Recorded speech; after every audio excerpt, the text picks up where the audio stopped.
Guys, kaon guys.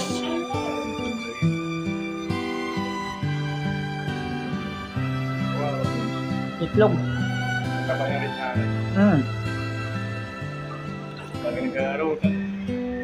And Aubrey was her name, a not so very ordinary girl or name, but who's Noodles. to blame Saka itlog.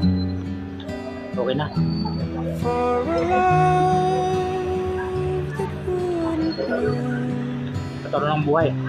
for the hearts that never played in tune, like a lovely melody that everyone can sing.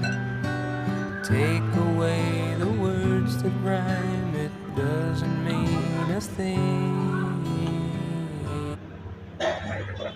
Dito, maliwanag. Dito pala. Yun, oh. Maliwanag, oh.